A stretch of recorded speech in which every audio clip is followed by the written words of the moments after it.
Seperti firman Tuhan katakan, jika engkau makan atau jika engkau minum, atau jika engkau melakukan sesuatu yang lain, lakukanlah semuanya itu untuk kemuliaan Allah.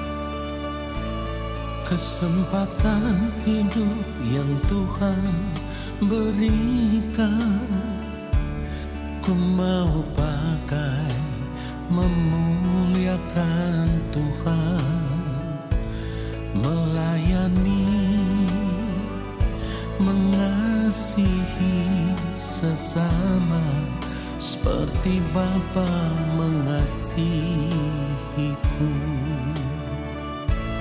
Kesempatan hidup yang Tuhan berikan, katakan ku mau pakai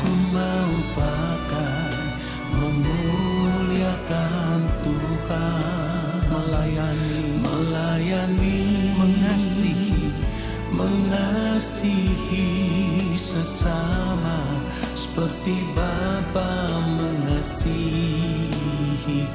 Di sisa umur hidupku, selama ku masih kuat, apapun yang ku mau menyenangkanmu, ku mau menyenangkanmu, menjadi roti terpecah, menjadi anggur tercurah, menjadi berkat bagi sesama. Ketika kita percaya bahwa hidup kita telah dibeli dengan harga yang lunas dibayar, maka kita mau serahkan seluruh hidup kita dan mempergunakan tubuh kita untuk kemuliaan Allah. Katakan kesempatan hidup. Kesempatan hidup yang Tuhan berikan, ku mau pakai memuliakan Tuhan. Katakan melayani, mengasihi, haleluya, seperti Bapa mengasihiku. Di sisa umur hidupku, selama ku masih kuat, apapun yang ku mau menyenangkanmu, ku mau menyenangkanmu, menjadi roti terpecah, menjadi anggur tercurah, menjadi berkat bagi sesama. Kita mau katakan sekali lagi, di sisa umur hidupku, selama ku masih kuat, apapun yang ku perbuat, katakan ku mau menyenangkanmu, menjadi roti terpecah, menjadi anggur tercurah, menjadi berkat bagi sesama, menjadi berkat bagi sesama, menjadi berkat bagi sesama. Biarlah segala hormat dan kemuliaan hanya bagi Tuhan saja. Haleluya.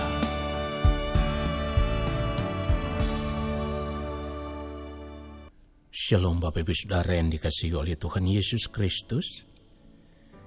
Kita kembali ada bersama-sama saat ini. Saya mengajak Bapak Ibu Saudara sekalian, mari kita mau sungguh-sungguh menyiapkan hati kita. Kita mau sungguh-sungguh mengarahkan hati dan pikiran kita hanya tertuju kepada Tuhan saja. Supaya ketika kita berada di dalam hadirat Tuhan, kita benar-benar merindukan Tuhan lebih daripada apapun. Dan hanya Tuhan saja yang kita nanti-nantikan. Dan ketika kita mendengarkan setiap kebenaran firman Tuhan ini, biarlah firman Tuhan itulah yang mengubah setiap kita untuk menjadi pribadi yang semakin hari semakin menjadi serupa dengan Kristus. Mari kita berdoa. Allah Bapa yang Maha Kudus, Allah yang Maha Agung, Allah yang Maha Mulia, Kembali kami semua anak-anak-Mu ya Bapa ada di hadapan-Mu. Kami ada di dalam hadirat-Mu ya Allah. Kami mau duduk diam menanti-nantikan Engkau yang maha mulia. Kami merindukan lawatan-Mu atas kehidupan kami. Kami merindukan firman-Mu ya Allah. Berbicaralah bagi kami. Sampaikanlah isi hati-Mu kepada kami. Roh Kudus yang akan mengajar kami untuk mengerti setiap kebenaran firman yang kami dengar. Bapa, hamba-Mu ini hanyalah alat. Hamba tidak dapat berbuat apa-apa jika Bapa tidak menaruh setiap perkataan di dalam mulut hamba. Biarlah apa yang hamba perkatakan saat ini, itu semua berasal dari hati Bapa, dari pikiran dan perasaan Bapa. Dan di dalam pengurapan kuasa Roh Kudus biarlah hamba berbicara. Taruhlah hamba-Mu serendah-rendahnya ya Tuhan. Dan Engkau saja yang ditinggikan di dalam setiap kebenaran firman-Mu. Di dalam nama Tuhan Yesus Kristus, kami siapkan hati kami untuk menyambut kebenaran firman Tuhan saat ini. Haleluya. Amin. Bapak Ibu Saudara yang dikasihi oleh Tuhan Yesus Kristus, sebagai orang percaya, kita harus menyadari akan satu hal ini. Ketika kita menerima Kristus Yesus sebagai Tuhan dan Juru Selamat di dalam kehidupan kita, maka kita harus benar-benar menyadari bahwa sesungguhnya kita bukan berasal dari dunia ini. Ya, kita harus menyadari bahwa sesungguhnya kita bukan berasal dari dunia ini ketika kita menerima Kristus sebagai Tuhan dan Juru Selamat di dalam kehidupan kita. Kenapa demikian? Karena ketika yang mulia Tuhan Yesus Kristus masih berada di dunia ini, Tuhan Yesus berdoa kepada Allah Bapa di sorga untuk menyerahkan semua orang yang percaya kepadanya. Di mana di dalam doanya Tuhan Yesus berkata kepada Bapa di sorga, seperti yang ditulis di dalam Yohanes 17. Lalu kita mulai membaca dari ayatnya yang ke-15, saudaraku. Aku tidak meminta supaya engkau mengambil mereka dari dunia, tetapi supaya engkau melindungi mereka daripada yang jahat. Ayat 16, mereka bukan dari dunia, sama seperti aku bukan dari dunia. Ayat 17, kuduskanlah mereka dalam kebenaran, firman-Mu adalah kebenaran. Nah, saudara yang dikasihi oleh Tuhan Yesus Kristus, yang menjadi penekanan di dalam kebenaran firman Tuhan yang kita baca saat ini adalah ayat yang ke-16, di mana Tuhan Yesus berkata, mereka bukan dari dunia, sama seperti aku bukan dari dunia. Pertanyaannya sekarang, jika Tuhan Yesus berkata, mereka bukan dari dunia sama seperti aku bukan dari dunia, Tuhan Yesus berasal dari mana? Jelas sekali Tuhan Yesus berasal dari Allah Bapa di sorga. Dan itu artinya tempatnya ada di dalam kerajaan Bapa di sorga. Sejak semula, sebelum dunia ini ada, Kristus ada bersama-sama dengan Bapa di dalam kerajaannya di sorga. Dan itu artinya setiap orang yang berada di dalam Dia juga berasal dari kerajaan Bapa di sorga. Jika demikian, pertanyaannya sekarang, kenapa kita berada di dunia ini? Jelas jawabannya sederhana. Karena manusia jatuh di dalam dosa, sehingga manusia harus terpisah daripada Allah. Manusia tidak bisa tinggal bersama-sama dengan Allah, karena Allah itu kudus. Allah tidak bisa menyatu dengan segala sesuatu yang tidak kudus.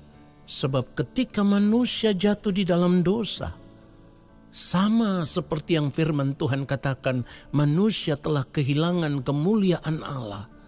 Artinya keadaan manusia ketika jatuh di dalam dosa sudah tidak lagi menjadi manusia yang sejati seperti yang diciptakan Allah semula, saudaraku. Dengan kata lain, manusia sudah tidak ada lagi di dalam kesucian, di dalam kekudusan, di dalam kebenaran seperti Allah Bapa di sorga yang adalah suci, kudus, dan benar.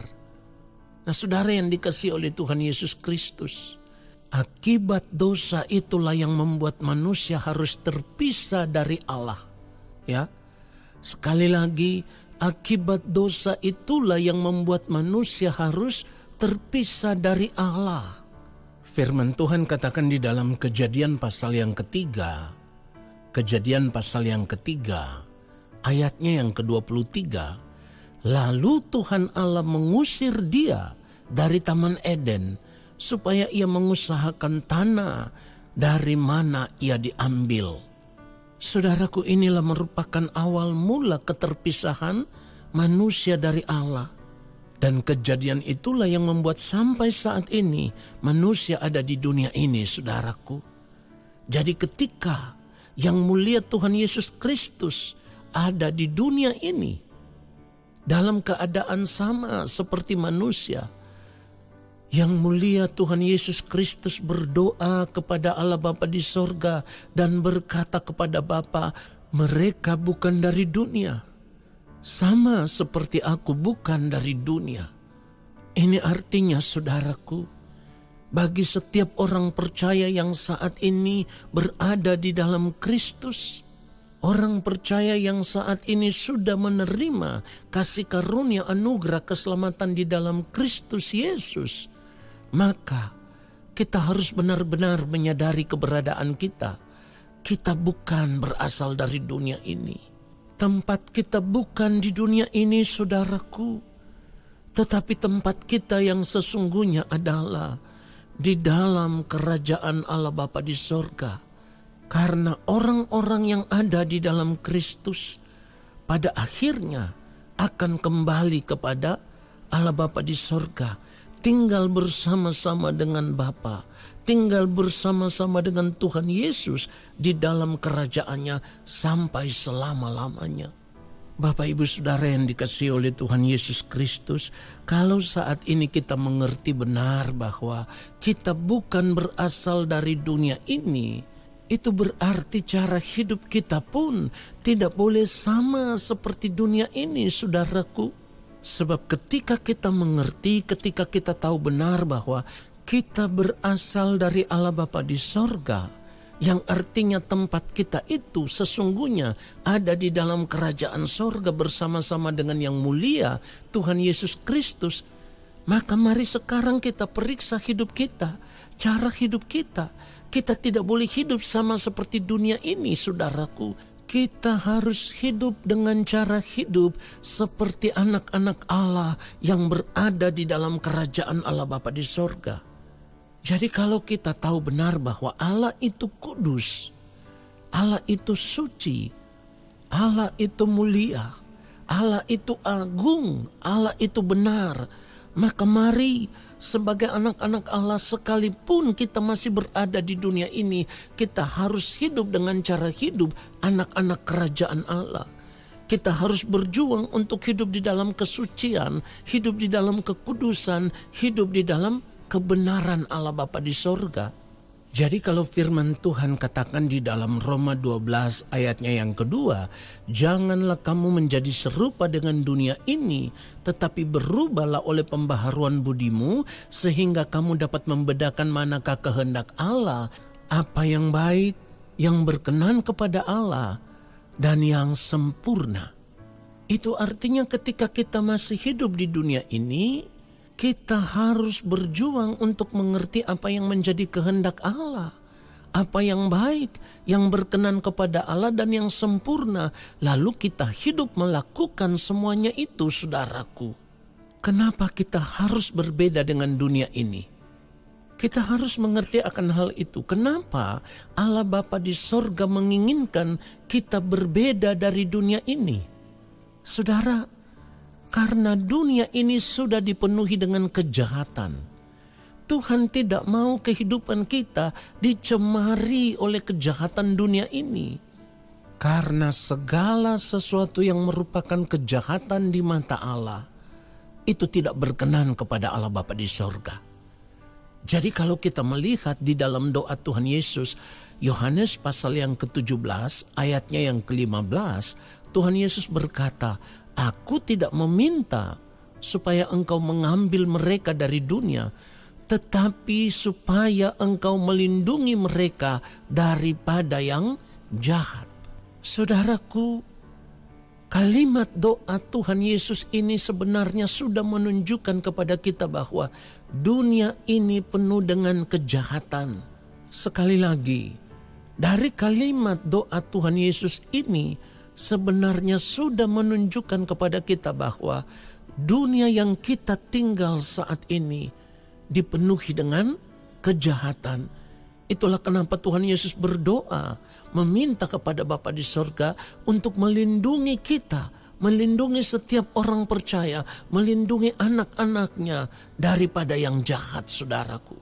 Saudara yang dikasihi oleh Tuhan Yesus Kristus, yang menjadi pertanyaannya adalah, mengapa Tuhan Yesus tidak berdoa saja dan meminta kepada Bapa supaya kita diambil dari dunia ini? Mengapa? Sebab di dalam doanya Tuhan Yesus berkata, "Aku tidak meminta supaya engkau mengambil mereka dari dunia, tetapi supaya engkau melindungi mereka daripada yang jahat." Di sini kita bisa melihat satu gaya hidup yang sangat luar biasa dari yang mulia Tuhan Yesus Kristus ketika masih hidup di dunia ini. Karena ketika berada di dalam keadaan sama seperti manusia, betapa Tuhan Yesus selalu tunduk kepada kedaulatan Allah Bapa di sorga. Dan Tuhan Yesus tidak pernah memaksakan kehendaknya kepada Allah Bapa di sorga. Karena selama masih hidup sama seperti manusia di dunia ini, Tuhan Yesus hanya mau hidup melakukan apa yang menjadi kehendak Allah Bapa di sorga. Oleh sebab itu di dalam doanya, Tuhan Yesus hanya memohon belas kasihan Allah Bapa di sorga untuk melindungi setiap orang yang percaya kepadanya, setiap orang yang berada di dalam Dia, supaya dilindungi daripada yang jahat. Dan dari kalimat doa yang mulia Tuhan Yesus Kristus ini, seharusnya kita bisa mengerti bahwa saat kita masih hidup di dunia ini, itu berarti kita semua berada di tengah-tengah kejahatan dunia ini. Nah, sebagai orang percaya, kita harus menyadari akan hal ini. Itulah kenapa firman Tuhan katakan, kalau kita melihat di dalam Efesus pasal yang kelima, Efesus pasal yang kelima, lalu kita membaca mulai ayat yang ke-15, firman Tuhan katakan begini, "Karena itu perhatikanlah dengan saksama bagaimana kamu hidup. Janganlah seperti orang bebal, tetapi seperti orang arif." Ayat 16, "Dan pergunakanlah waktu yang ada, karena hari-hari ini adalah jahat." Saudara yang dikasihi oleh Tuhan Yesus Kristus, apa yang firman Tuhan katakan ini artinya, kalau kita sudah tahu dunia ini jahat, maka kita tidak boleh hidup mengikuti cara hidup dunia ini. Ya, kalau kita sudah tahu dunia ini jahat, maka jangan lagi kita hidup mengikuti cara hidup dunia ini, saudaraku. Sebab kalau kita hidup mengikuti cara hidup dunia ini, maka itu menunjukkan bahwa kita hidup sama seperti dunia, atau kita hidup di dalam kejahatan dunia ini. Jika kita hidup di dalam kejahatan dunia ini, atau kita hidup sama seperti dunia ini, itu berarti kehidupan kita menjadi kehidupan yang tidak berkenan di hadapan Allah Bapa di sorga, saudaraku. Jadi kalau saat ini kita masih tetap hidup dengan cara hidup dunia ini, bagaimana mungkin ketika berada di balik kematian kita bisa diterima di dalam kerajaan Allah Bapa di sorga? Ingat baik, manusia pertama diusir oleh Allah karena dosa. Artinya, karena keadaan manusia saat itu sudah tidak seperti yang diciptakan oleh Allah semula. Manusia yang sepikiran, seperasaan dengan Allah. Manusia yang diciptakan segambar dengan Allah, saudaraku. Dan itu artinya manusia juga saat itu ada di dalam kekudusan Allah, ada di dalam kesucian Allah, ada di dalam kebenaran Allah. Tetapi akibat dosa itu manusia harus terbuang, terpisah dari Allah. Dan itulah yang membuat manusia sampai saat ini ada di dunia ini. Tetapi di dalam Kristus kita hendak dikembalikan kepada Bapa di sorga. Sebab di dalam Kristus kita kembali dibeli dengan harga yang lunas dibayar. Firman Tuhan katakan di dalam 1 Korintus pasal yang ke-6 ayat 20. Sebab kamu telah dibeli dan harganya telah lunas dibayar. Karena itu muliakanlah Allah dengan tubuhmu. Saudaraku, ini artinya sebagai orang percaya kita harus benar-benar menyadari bahwa segenap hidup kita ini ketika kita sudah dibeli dengan harga yang lunas dibayar lewat pengorbanan Kristus, itu berarti hidup kita, diri kita ini bukan milik kita sendiri, bukan milik kita lagi, tetapi kita menjadi milik Allah sepenuhnya. Oleh sebab itu, apapun yang kita lakukan di dalam kehidupan ini selama kita masih hidup di dunia ini, sama seperti Kristus hidup hanya melakukan kehendak Allah Bapa di sorga, sama seperti Kristus hidup hanya untuk mempermuliakan Allah Bapa di surga, untuk menyukakan, menyenangkan hati Bapa di surga. Maka sebagai anak-anak Allah yang sudah ditebus, yang sudah dibeli dengan harga yang lunas dibayar, kita pun harus hidup hanya untuk melakukan kehendak Allah Bapa di surga. Kita pun harus hidup hanya untuk memuliakan Allah Bapa di surga. Kita pun harus hidup hanya untuk menyukakan dan menyenangkan hati Bapa di sorga. Mari kita sadari ini saudaraku, supaya saat ini kita koreksi hidup kita. Kita periksa diri kita masing-masing. Kalau cara hidup kita masih sama seperti dunia ini, kita harus mengambil keputusan untuk meninggalkan cara hidup dunia. Lalu kita hidup sebagai anak-anak Allah, sekalipun kita ada di dalam dunia ini.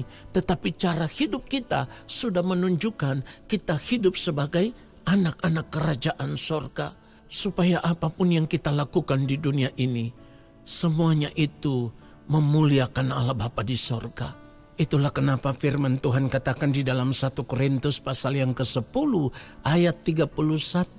Aku menjawab, jika engkau makan atau jika engkau minum atau jika engkau melakukan sesuatu yang lain, lakukanlah semua itu untuk kemuliaan Allah. Saudaraku, inilah panggilan hidup kita sebagai orang percaya ketika kita berada di dalam Kristus. Apapun yang kita lakukan harus untuk kemuliaan Allah. Saudaraku, lalu kalau kita memperhatikan kalimat doa yang mulia Tuhan Yesus Kristus selanjutnya di dalam Yohanes 17 ayatnya yang ke-17 dikatakan, kuduskanlah mereka dalam kebenaran, firman-Mu adalah kebenaran. Ini artinya kalau kita masih hidup di dunia ini, kita tidak sungguh-sungguh belajar kebenaran firman Tuhan secara benar, maka kita tidak akan pernah mengerti kebenaran Allah yang sesungguhnya. Kita tidak akan pernah mengerti apa yang baik, yang berkenan kepada Allah dan yang sempurna. Dan itu juga berarti kita tidak akan pernah hidup melakukan apa yang menjadi kehendak Allah Bapa di sorga. Oleh sebab itu saudaraku, selagi masih ada kesempatan bagi kita, mari kita belajar akan kebenaran firman Tuhan setiap hari. Bejana hati kita isi dengan kebenaran demi kebenaran, supaya kebenaran firman Tuhan itulah yang menguasai seluruh keberadaan hidup kita. Hati dan pikiran kita selalu diisi dengan kebenaran. Orang yang mengisi bejana hatinya dengan kebenaran, maka ia tidak akan gampang tertipu oleh dunia ini dengan segala tipu dayanya, saudaraku. Tetapi kalau kita tidak mengisi bejana hati kita dengan kebenaran, maka kejahatan dunia inilah yang akan membelenggu hati dan pikiran kita, sehingga apapun yang kita lakukan, semuanya merupakan kejahatan di mata Allah, saudaraku. Kalau yang kita lakukan adalah kejahatan di mata Allah, bagaimana mungkin setelah berada di balik kematian kita bisa diterima sebagai anak-anak Allah di dalam kerajaannya? Itu tidak mungkin, saudaraku. Itulah sebabnya firman Tuhan katakan di dalam 2 Korintus pasal yang ke-6 ayatnya yang ke-17 dan ayatnya yang ke-18. Sebab itu, keluarlah kamu dari antara mereka dan pisahkanlah dirimu dari mereka, firman Tuhan, dan janganlah menjamah apa yang najis, maka aku akan menerima kamu. Lalu ayat yang ke-18, dan aku akan menjadi bapamu, dan kamu akan menjadi anak-anakku laki-laki dan anak-anakku perempuan. Demikianlah firman Tuhan yang maha kuasa. Jadi kalau kita tidak memisahkan diri kita dari dunia ini, kita tetap tinggal dalam kejahatan dunia ini. Kalau kita tetap tinggal di dalam kejahatan dunia ini, kehidupan kita menjadi tidak berkenan di hadapan Allah. Dan sekalipun kita menyadari saat ini bahwa kita bukan berasal dari dunia ini, karena kita tahu kita berasal dari Bapa di sorga, tetapi jika saat ini kita tetap hidup sama seperti dunia ini, itu artinya kita hidup di dalam kejahatan dunia. Dan orang yang hidup di dalam kejahatan dunia tidak akan pernah diakui oleh Allah Bapa di sorga sebagai anak-anaknya di dalam kerajaannya. Itulah kenapa kalau kita membaca kembali Matius pasal yang ke-7 ayat 23, firman Tuhan katakan, pada waktu itulah aku akan berterus terang kepada mereka dan berkata, aku tidak pernah mengenal kamu, enyahlah daripadaku, kamu sekalian pembuat kejahatan. Saudara perhatikan itu, Bapa di sorga adalah Bapa yang penuh dengan kasih yang tak terbatas. Tetapi Bapa di sorga tidak akan pernah bisa membebaskan orang yang bersalah dari hukuman. Oleh sebab itu, ketika kita mengerti akan kebenaran firman Tuhan ini, maka kita harus berani mengambil keputusan untuk bertobat, meninggalkan cara hidup dunia, karena kita tahu kita bukan dari dunia ini, tetapi kita berasal dari kerajaan surga.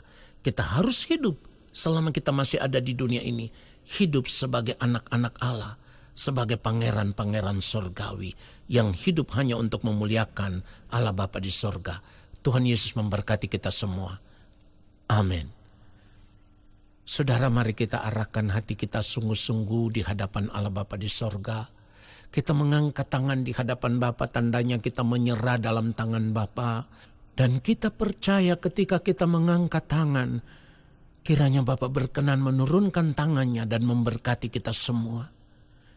Segala berkat kasih karunia daripada Allah Bapa di sorga, rahmat cinta kasih yang berlimpah-limpah dari Gembala Agung Tuhan Yesus Kristus di dalam persekutuan dengan Roh Allah yang kudus, kiranya turun atas kehidupan kita semua, menyertai langkah hidup kita semua, dan memberkati kehidupan kita semua, sekarang dan sampai selama-lamanya.